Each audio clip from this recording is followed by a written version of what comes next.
আসসালামু আলাইকুম ওয়া রাহমাতুল্লাহি ওয়া বারাকাতুহু। প্রিয় বন্ধুরা, ইসলামের সহবাস নীতি।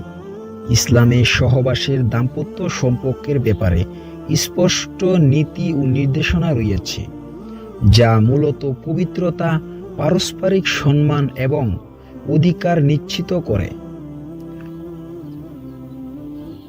এই নির্দেশনাগুলো কুরআন এবং হাদিসে বর্ণিত হয়েছে, যা দাম্পত্য জীবনকে সুস্থ, সুন্দর এবং শান্তিপূর্ণ রাখার জন্য নির্ধারিত।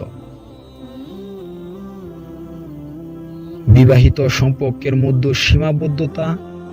ইসলাম যৌন সম্পর্কে শুধুমাত্র বৈধ বিবাহের মাধ্যমেই সীমাবদ্ধ।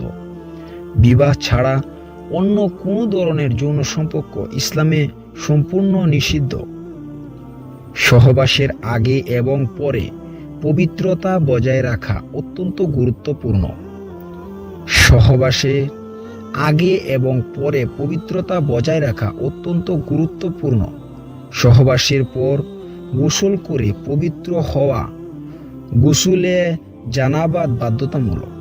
সহবাসের পূর্বে সুন্নত অনুযায়ী এই দোয়া পড়া উচিত: বিসমিল্লাহিল্লাহুম্মা জান্নাবনা শাইতানা ওয়া জান্নাবিশ শাইতানা মা রাযাকনা।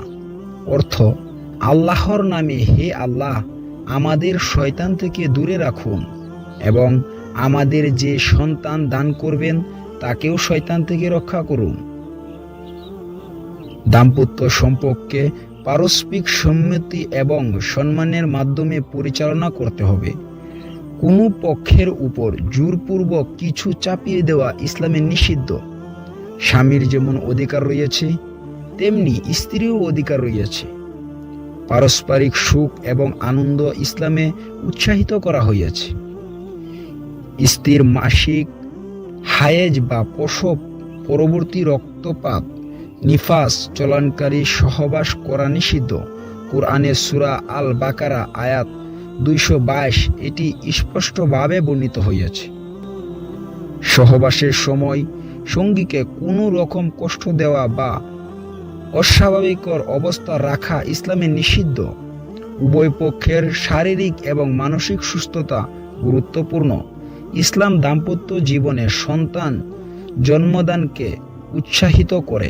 নবী মুহাম্মদ সাল্লাল্লাহু আলাইহি ওয়াসাল্লাম সন্তান জন্মদানে উৎসাহিত করেছেন এবং এটি উম্মাহর বর্ধনের গুরুত্বপূর্ণ অংশ হিসাবে দেখেছেন। সহবাসের বিষয় নিয়ে অপ্রয়োজনীয় আলোচনা বা অন্যর সামনে আলোচনা করা ইসলামে নিষিদ্ধ।